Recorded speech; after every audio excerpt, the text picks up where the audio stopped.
हमारा क्षमता बस सोहर गवाए के। हम चाहिए तो हर 9 महीना पर सोहर गवा दी अपना घर में। अगर केहू के लगे ताकत होके तो गवा के देखाओ सोहर। हम ऐसे ना बोली ले उतना ताकत बाज सोहर गवा दे, लेकिन केहू के लगे वो ताकत नहीं है कि सोहर गवा सके। आई हम दावा ठोक के कहतनी कि मरियो जो है तो उनके घर में सोहर ना हो। सोहर पावर से होला और ताकत से होला। ओकरा खातिर मर्दांगनी चाहिए सोहर गवावे खातिर। एगो घरे सोहर थोड़ी होला। अरे कितना लोग सोहर गावता। अरे भाई हमार तो कल दूसरे के द्वार पर सोहर गए, तहरा घरे सोहर भैया होई।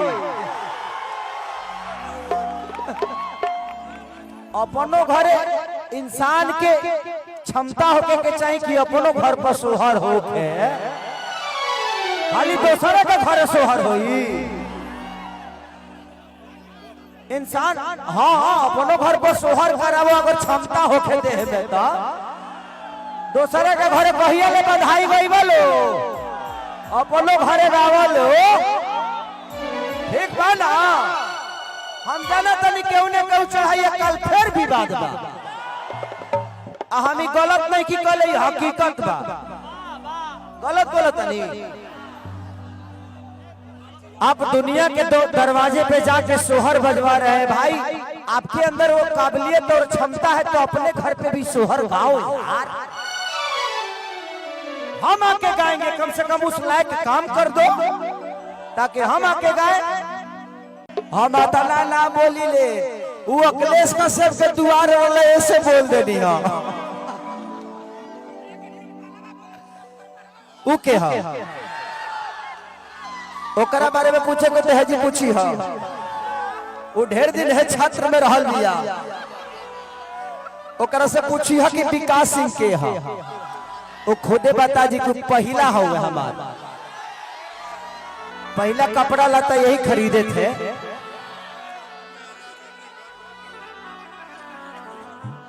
आजकल कुछ स्टार लोग ऐसा बा जे कुछ स्टार के चमचई करके अपन जीवन चलावल चाहता।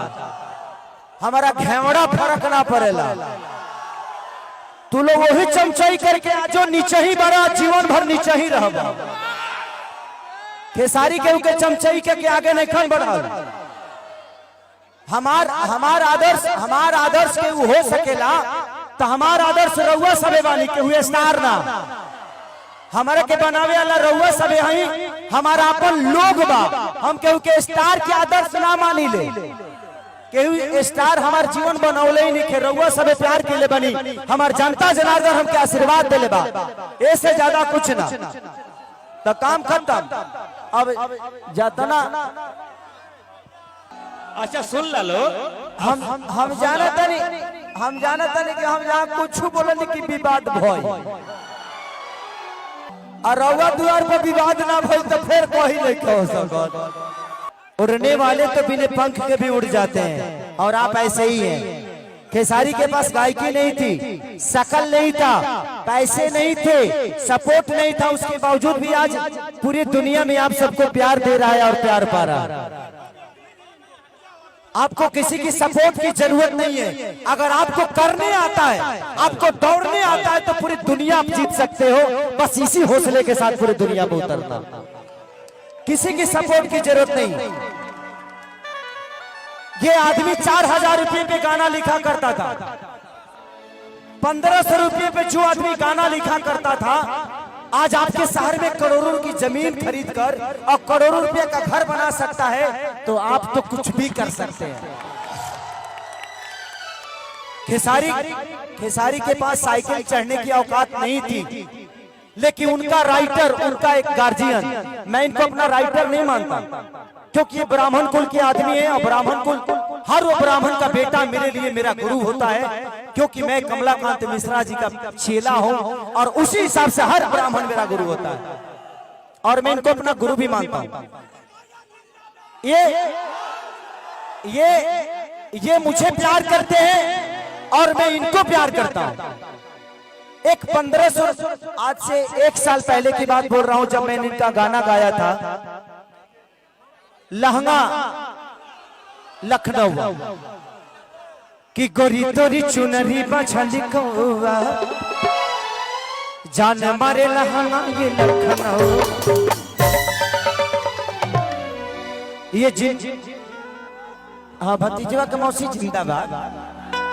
तो जब मैं उस समय वापसी सिनेमा करने गया था लखनऊ में स्कॉर्पियो क्लब में, जहां पे मैं आज सिनेमा कर रहा हूं।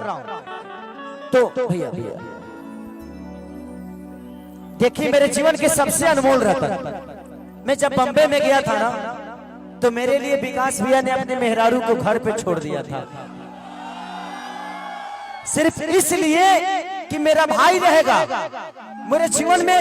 मुंबई में अगर कोई मेरा बाप बना तो सिर्फ विकास भैया और ये मनोज तिवारी जी के पिए हैं, लेकिन प्यार मुझे करते हैं। तो जिंदगी में आप किसी को अपना बना सकते हैं अगर आपके अंदर वो क्षमता है तो। विकास भैया मेरे जीवन के ऐसे वो रिश्ते हैं जिनसे मेरा एक बाप का भी रिश्ता है, एक बीबी का भी रिश्ता है, एक माँ का भी रिश्ता है, एक भाई का भी रिश्ता है, और एक बेटे और पुत्र का भी रिश्ता है, एक बड़े भाई का, सब कुछ।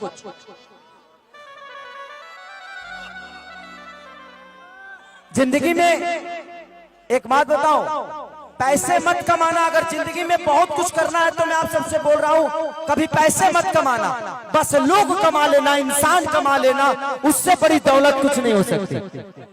मैंने ऐसे भाइयों को कमाया है, ऐसे गार्जियनों को कमाया है। मैं दुनिया का सबसे गरीब इंसान हूं, लेकिन मुझे लगता है कि मैं दुनिया का सबसे अमीर हूं, क्योंकि मेरे पास आप जैसे भाई हैं, आप जैसे लोग हैं, और जब तक आप हैं ए बाबू तो नचनिए कारण गाएंगे, नचनिए कारण।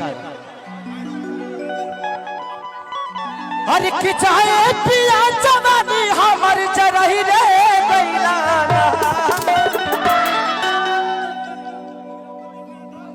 आस्था आस्था आस्था इधर आस्था हेलो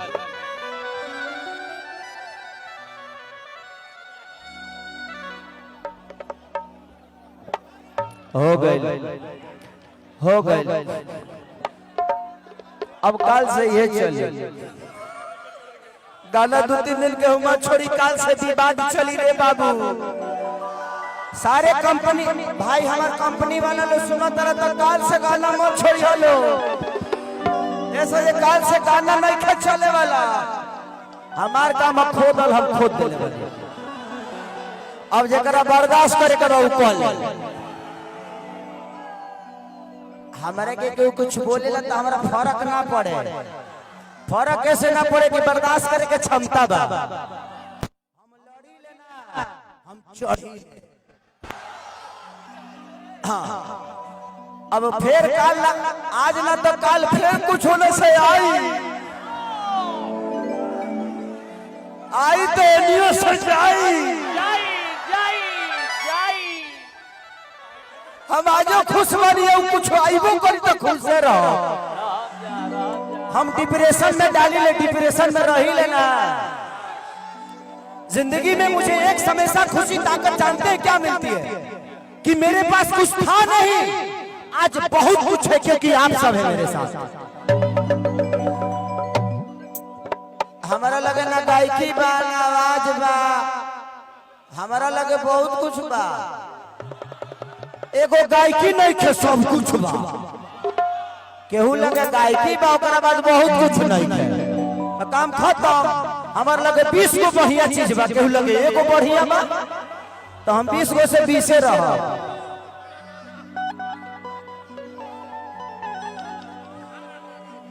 हम चाहते हैं कि इस धरती पे विवाद शुरू हुआ था तो अखिलेश कश्यप के माध्यम से, अब विवाद का जड़ अखिलेश कश्यप ही रहे, कोई दूसरा नहीं बन सकता है।